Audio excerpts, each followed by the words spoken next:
Edward John Mostyn Bowlby was a British psychologist, psychiatrist, and psychoanalyst, notable for his interest in child development and for his pioneering work in attachment theory.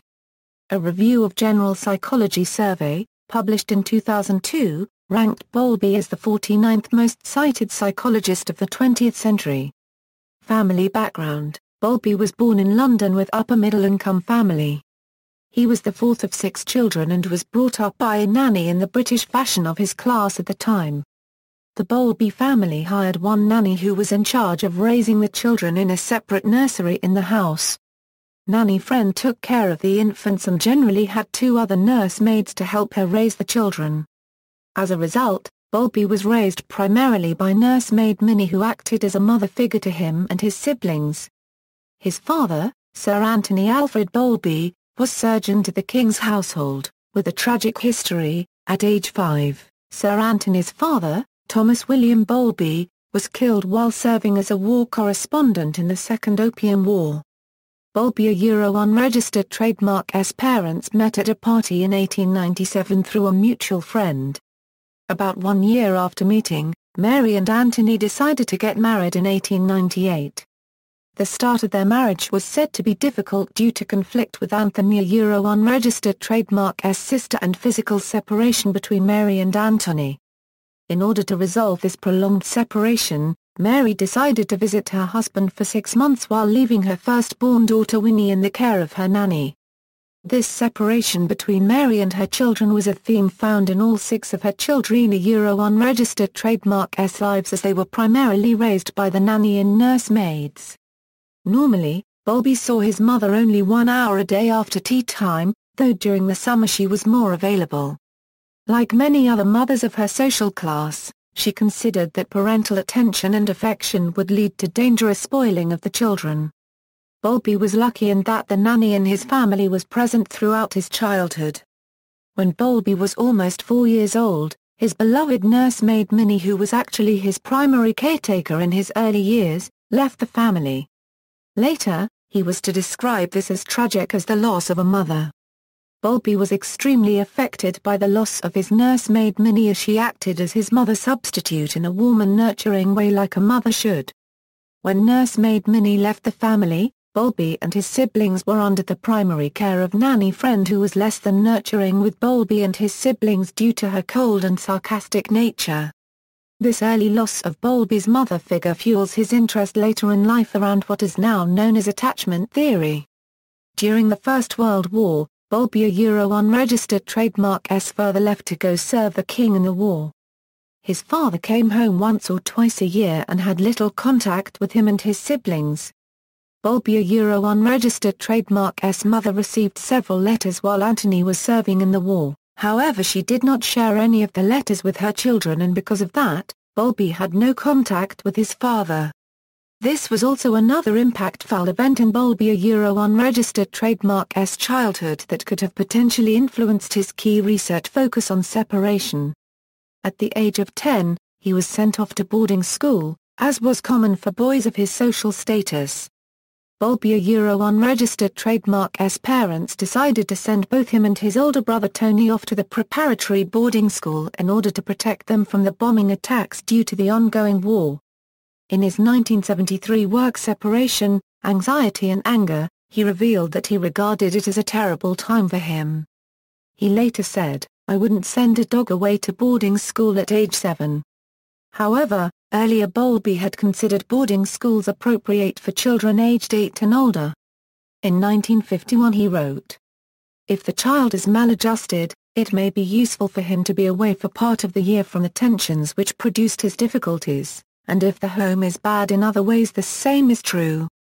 The boarding school has the advantage of preserving the child's all-important home ties, even if in slightly attenuated form, and, since it forms part of the ordinary social pattern of most Western communities today." 1951, the child who goes to boarding school will not feel different from other children.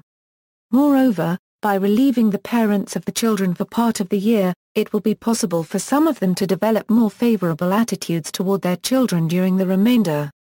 Furthermore, Bowlby experienced the tragic loss of his beloved godfather during his childhood, which was another theme of separation and loss that could have contributed to his focus on separation research later on in his career.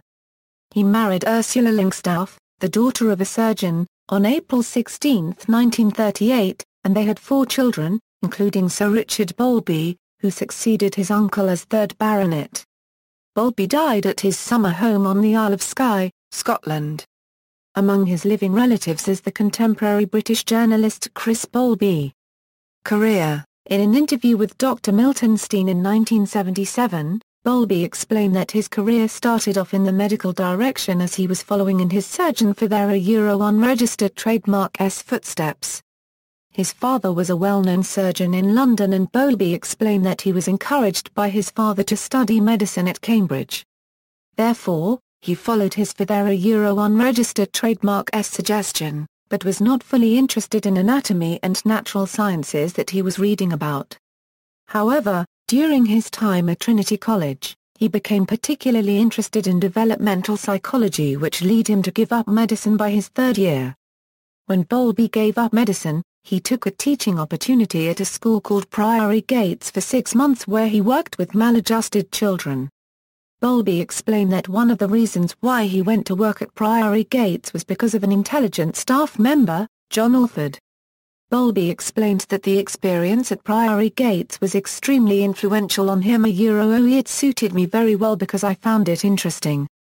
And when I was there, I learned everything that I have known. It was the most valuable 6 months of my life, really. It was analytically oriented. He further explained that the experience at Priory Gates was extremely influential to his career in research as he learned that the problems of today should be understood and dealt with at a developmental level. Bowlby studied psychology and preclinical sciences at Trinity College, Cambridge, winning prizes for outstanding intellectual performance. After Cambridge, he worked with maladjusted and delinquent children until, at the age of 22, he enrolled at University College Hospital in London. At 26, he qualified in medicine. While still in medical school, he enrolled himself in the Institute for Psychoanalysis. Following medical school, he trained in adult psychiatry at the Maudsley Hospital. In 1936, aged 30, he qualified as a psychoanalyst.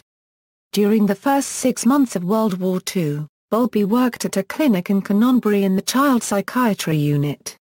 Later on in the war, Bowlby became a lieutenant colonel in the Royal Army Medical Corps. Alongside his job in the Royal Army Medical Corps, Bowlby explained that he also worked for the Emergency Medical Services during the months of May and June in 1940, where he dealt with tragic war neurosis cases. Additionally, the children that were being treated at the Canonbury Clinic were evacuated to the Child Guidance Clinic in Cambridge, due to the air raids from the war. Bowlby explained in an interview that he spent time going back and forth from Cambridge to London where he would see patients in private.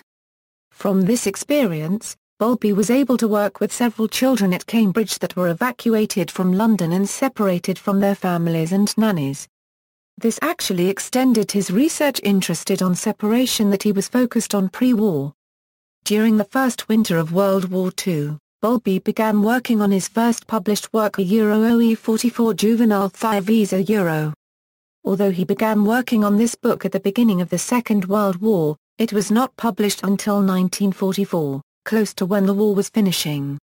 Bowlby studied several children during his time at the Canonbury Clinic, and developed a research project based on case studies of the children unregistered trademark's behaviors and family histories. Bowlby examined 44 delinquent children from Canonbury who had a history of stealing and compared them to controls from Canonbury that were being treated for various reasons but did not have a history of stealing. Bowlby categorized the delinquent children into 6 different character types, which included normal, depressed, circular, hypothymic, affectionless, and schizoid. One of Bowlby unregistered trademark's main findings through his research with these children was that 17 out of the 44 thieves experienced early and prolonged separation from their primary caregiver before the age of 5. In comparison, only 2 out of the 44 children who did not steal had experienced prolonged separation from their primary caregiver before the age of 5. More specifically, Bowlby found that 12 out of the 14 children were categorized as affectionless were found to have experienced complete and prolonged separation before the age of 5. These findings were important and brought more attention to the impact of a child unregistered trademark's early environmental experiences on their healthy development. After the war, he was deputy director of the Tavistock Clinic, and from 1950, mental health consultant to the World Health Organization. Because of his previous work with maladapted and delinquent children, he became interested in the development of children and began work at the Child Guidance Clinic in London, which was also known as the East London Child Guidance Clinic. Located in Islington, it was founded by the Jewish Health Organization in 1927 and was the first children's psychiatric facility in the UK and possibly Europe. His interest was probably increased by a variety of wartime events involving separation of young children from familiar people. These included the rescue of Jewish children by the Kindertransport arrangements, the evacuation of children from London to keep them safe from our raids, and the use of group nurseries to allow mothers of young children to contribute to the war effort. Bowlby was interested from the beginning of his career in the problem of separation, the wartime work of Anna Freud and Dorothy Burlingham on evacuees, and the work of Rena Copyright Spies with orphans.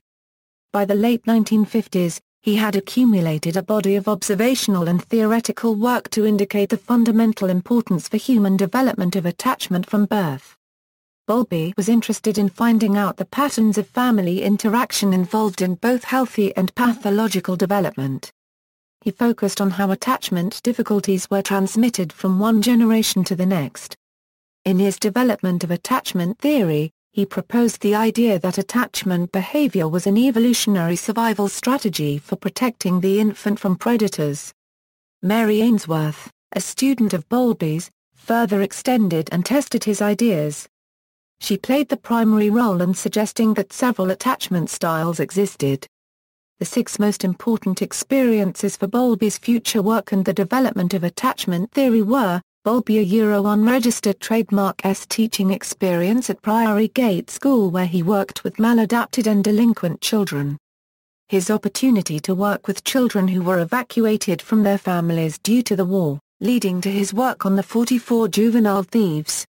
Mary Ainsworth unregistered trademark's strange situation and the development of the different types of attachment styles as well as her contributions and introduction of the secure base to Bowlby.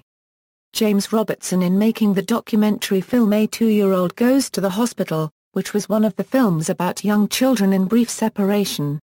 The documentary illustrated the impact of loss and suffering experienced by young children separated from their primary caretakers. This film was instrumental in a campaign to alter hospital restrictions on visiting by parents. In 1952 when he and Robertson presented their film A 2-Year-Old Goes to Hospital to the British Psychoanalytical Society, psychoanalysts did not accept that a child would mourn or experience grief on separation but instead saw the child's distress as caused by elements of unconscious fantasies. Melanie Klein during his psychoanalytic training. She was his supervisor. However, they had different views about the role of the mother in the treatment of a 3-year-old boy. Specifically and importantly, Klein stressed the role of the child's fantasies about his mother, but Bowlby emphasized the actual history of the relationship. Bowlby's views that children were responding to real-life events and not unconscious fantasies were rejected by psychoanalysts, and Bowlby was effectively ostracized by the psychoanalytic community.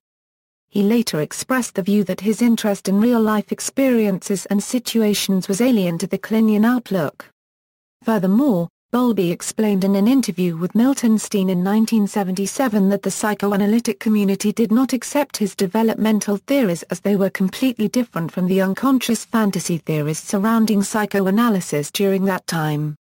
He further explained that, there were certain groups who took to it with great enthusiasm, other groups were directly lukewarm and other hostile, each profession reacted differently. The social workers took to it with enthusiasm. The psychoanalysts treated it with caution. Curiously and for me infuriatingly, pediatricians were initially hostile but subsequently many of them became very supporting. Adult psychiatrists totally uninterested, totally ignorant, totally uninterested. Donald Winnicott, who was a pediatrician and child psychoanalyst, had an immense influence on Bowlby, a unregistered trademark's work and career. Bowlby and Winnicott had several similarities within their professional work, as they were the first to explain the importance of social interactions at an early age. Both Bowlby and Winnicott argued that humans come into the world with a predisposition to be sensitive to social interactions and to need these interactions in order to have a healthy development.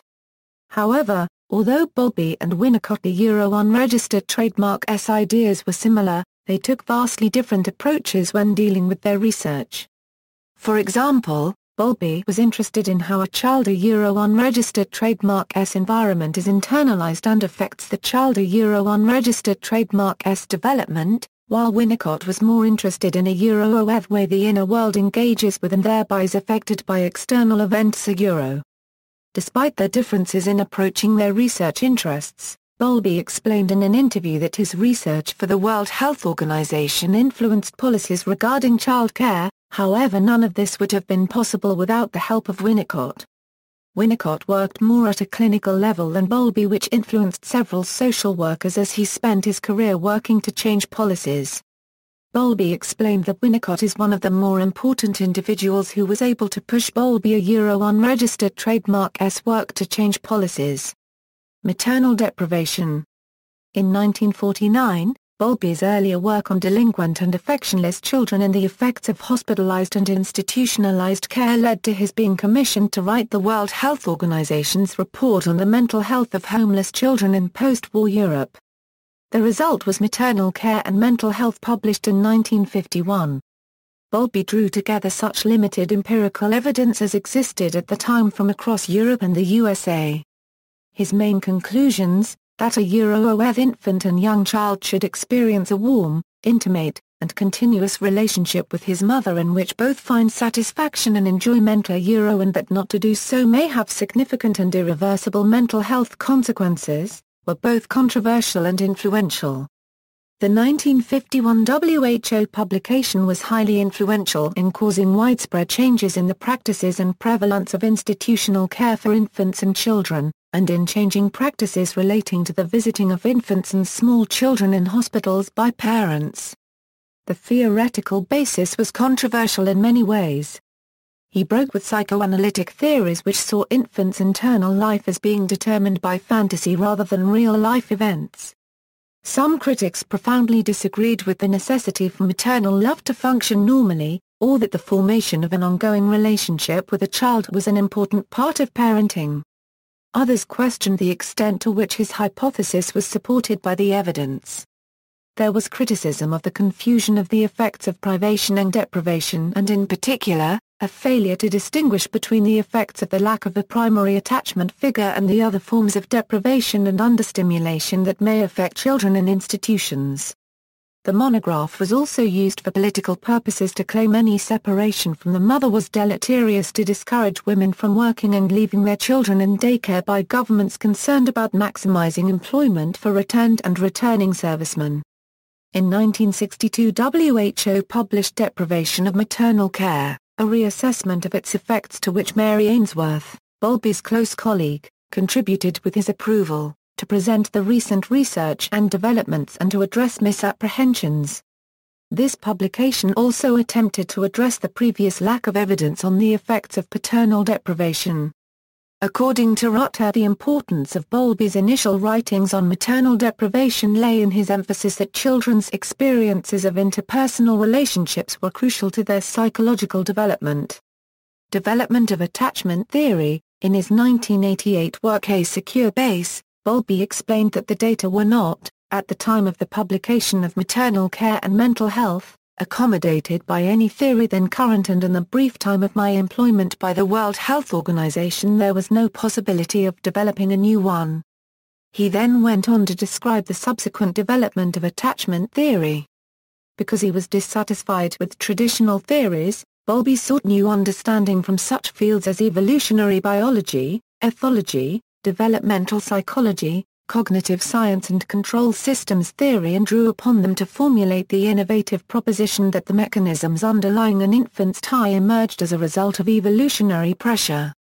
Bowlby realized that he had to develop a new theory of motivation and behavior control, built on up-to-date science rather than the outdated psychic energy model espoused by Freud. Bowlby expressed himself as having made good the deficiencies of the data and the lack of theory to link alleged cause and effect in maternal care and mental health in his later work Attachment and Loss, published in 1969. Ethology and Evolutionary Concepts. From the 1950s, Bowlby was in personal and scientific contact with leading European scientists in the field of ethology, namely Nico Tinbergen, Konrad Lorenz, and especially the rising star of ethology Robert Hinde. Bowlby was encouraged by an evolutionary biologist, Julian Huxley, to look further into ethology to help further his research in psychoanalysis, as he introduced Bowlby to the impactful work by Tinbergen on the study of instinct. Bowlby followed this guidance and became interested in ethology as he wanted to rewrite psychoanalysis in order to focus this research field around a concrete theory in which psychoanalysis was lacking. He admired the methodological approach to ethology that psychoanalysis was not familiar with. From reading everything in ethology that Bowlby could possibly get his hands on, he was able to learn that in ethology, researchers supported the theoretical ideas through concrete empirical data. Using the viewpoints of this emerging science and reading extensively in the ethology literature, Bowlby developed new explanatory hypotheses for what is now known as human attachment behavior. In particular, on the basis of ethological evidence, he was able to reject the dominant cupboard love theory of attachment prevailing in psychoanalysis and learning theory of the 1940s and 1950s. He also introduced the concepts of environmentally stable or labile human behavior, allowing for the revolutionary combination of the idea of a species-specific genetic bias to become attached and the concept of individual differences in attachment security as environmentally labile strategies for adaptation to a specific child-rearing niche. Alternatively, Bowlby's thinking about the nature and function of the caregiver-child relationship influenced ethological research, and inspired students of animal behavior such as Tinbergen, Hinde, and Harry Harlow. Interestingly, one of Harlow unregistered trademark S students explained the importance of Bowlby unregistered trademark S contributions to ethology and explained several ways in which Bowlby had made an impact on the field.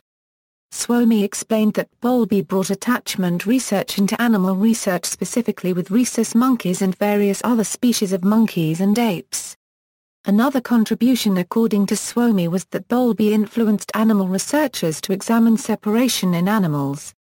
Furthermore, he explained that Bowlby brought to the field of ethology the acknowledgement of the consequences over time from different attachment styles that are prevalent in rhesus monkeys. Suomi further explained that although Bowlby was a psychoanalyst by formal training, he was a true ethologist at heart. Bowlby spurred Hinde to start his groundbreaking work on attachment and separation in primates, and in general emphasized the importance of evolutionary thinking about human development that foreshadowed the new interdisciplinary approach of evolutionary psychology. Obviously, the encounter of ethology and attachment theory led to a genuine cross-fertilization. Attachment and Loss Trilogy. Before the publication of the trilogy in 1969, 1972 and 1980, the main tenets of attachment theory, building on concepts from ethology and developmental psychology, were presented to the British Psychoanalytical Society in London in three now classic papers: The Nature of the Child, unregistered trademark S tied to his mother, Separation Anxiety, and Grief and Mourning in Infancy and Early Childhood. Bowlby rejected psychoanalytic explanations for attachment, and in return, psychoanalysts rejected his theory. At about the same time, Bowlby's former colleague, Mary Ainsworth, was completing extensive observational studies on the nature of infant attachments in Uganda with Bowlby's ethological theories in mind. Her results in this and other studies contributed greatly to the subsequent evidence base of attachment theory as presented in 1969 in Attachment, the first volume of the Attachment and Loss trilogy. The second and third volumes, Separation, Anxiety and Anger, and Loss, Sadness and Depression, followed in 1972 and 1980 respectively. Attachment was revised in 1982 to incorporate recent research.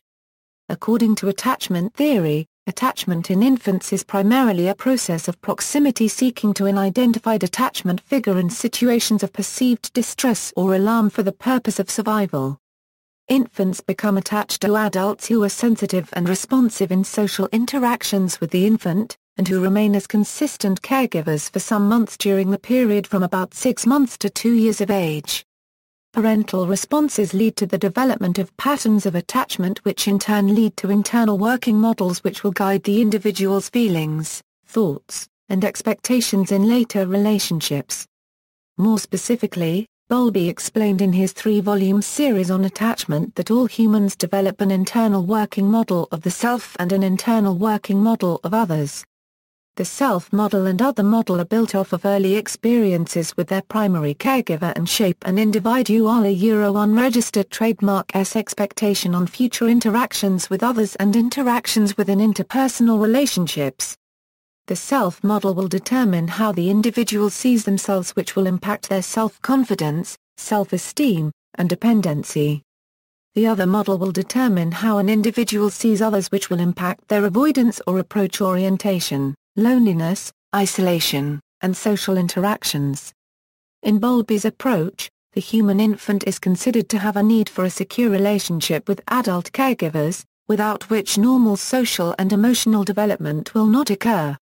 As the toddler grows, it uses its attachment figure or figures as a secure base from which to explore. Mary Ainsworth used this feature plus stranger wariness and reunion behaviors, other features of attachment behavior, to develop a research tool called the Strange Situation for developing and classifying different attachment styles. The attachment process is not gender-specific, as infants will form attachments to any consistent caregiver who is sensitive and responsive in social interactions with the infant. The quality of the social engagement appears to be more influential than amount of time spent. Darwin Biography, Bowlby's last work, published posthumously, is a biography of Charles Darwin, which discusses Darwin's mysterious illness, and whether it was psychosomatic. In this work, Bowlby explained that, in order to obtain a clear understanding of the current relationships existing between members of any family, it is usually illuminating to examine how the pattern of family relationships has evolved. That leads to a study of earlier generations, the calamities and other events that may have affected their lives and the patterns of family interaction that results.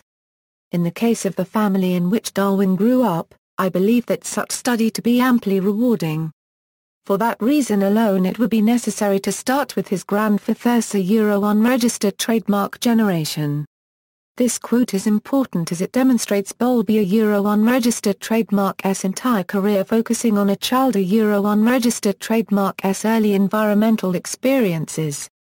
Bowlby still believed this to be the most important aspect of understanding mental illnesses in his final published work, even when understanding the well-known and respected Charles Darwin. Bowlby's legacy. Although not without its critics, attachment theory has been described as the dominant approach to understanding early social development and to have given rise to a great surge of empirical research into the formation of children's close relationships. As it is presently formulated and used for research purposes, Bowlby's attachment theory stresses the following important tenets. Children between 6 and about 30 months are very likely to form emotional attachments to familiar caregivers, especially if the adults are sensitive and responsive to child communications. The emotional attachments of young children are shown behaviorally in their preferences for particular familiar people, their tendency to seek proximity to those people, especially in times of distress, and their ability to use the familiar adults as a secure base from which to explore the environment. The formation of emotional attachments contributes to the foundation of later emotional and personality development, and the type of behavior toward familiar adults shown by toddlers has some continuity with the social behaviors they will show later in life. Events that interfere with attachment, such as abrupt separation of the toddler from familiar people or the significant inability of carers to be sensitive, responsive or consistent in their interactions, have short-term and possible long-term negative impacts on the child's emotional and cognitive life. See also: Selected bibliography, Bowlby J., 1950. Maternal Care and Mental Health. The Masterwork Series. Northville, New Jersey, London, Jason Aronson. ISBN 1-56821-757-9. OCLC 33105354. Geneva, World Health Organization, Monograph Series No. 3. Bowlby J., 1965. Fry M., ed. Childcare and the Growth of Love. Pelican Books. Ainsworth M.D. London, Penguin Books. ISBN 0-14-013458-1. OCLC 154150053.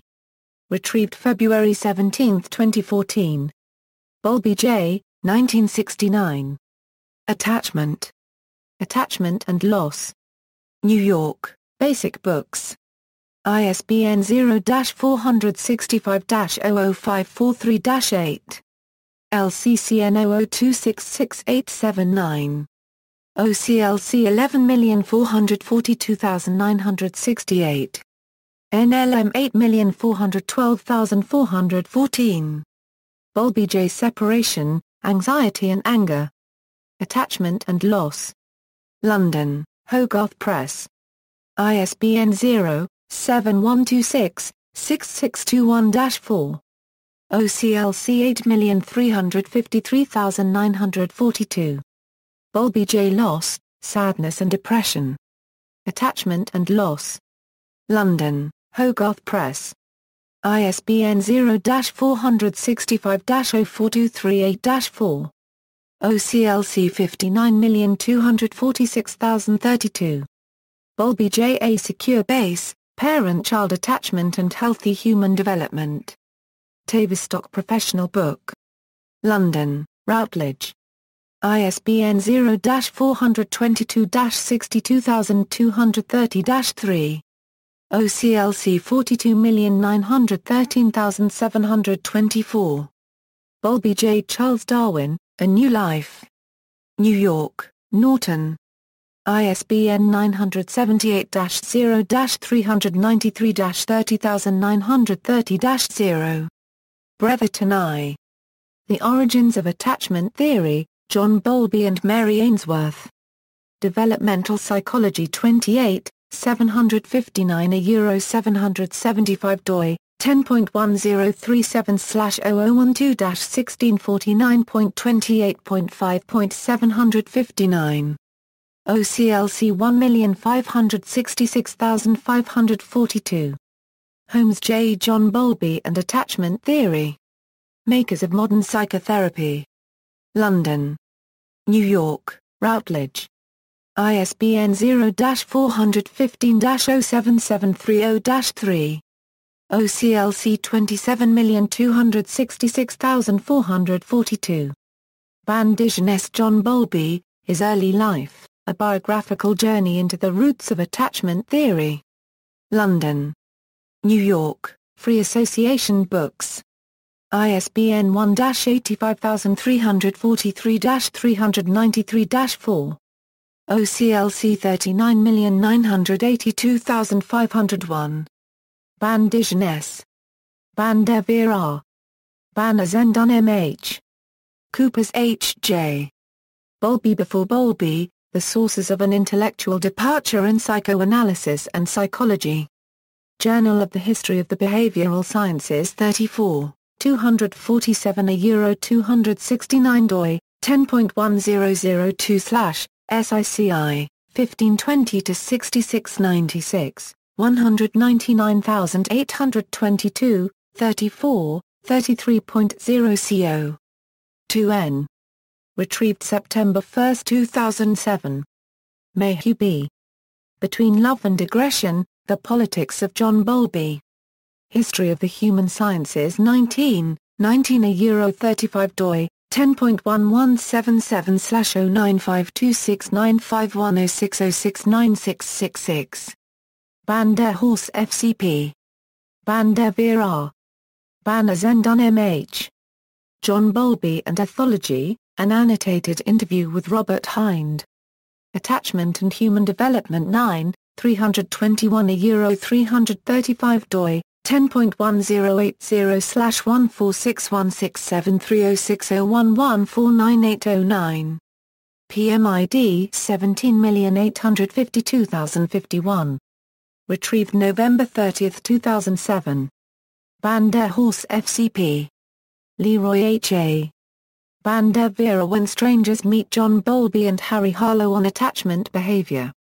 Integrative Psychological and Behavioral Science 42, 370 €88 doi, 10.1007 per second 12124-008-9079-2. PMID 18766423. Retrieved September 11, 2008. Van der Horst FCP. John Bowlby From Psychoanalysis to Pathology. Unraveling the Roots of Attachment Theory. Oxford, Wiley-Blackwell. ISBN 978-0-470-68364-4. Notes. External links, summaries and links to full text or articles and books by John Bowlby. John Bowlby, Attachment Theory Across Generations. 4-minute clip from a documentary film used primarily in higher education. John Bowlby Rediscovering a Systems Scientist. A research report by the International Society for the Systems Sciences authored by Gary Metcalf in 2010, the John Bowlby Center for Psychotherapy Training.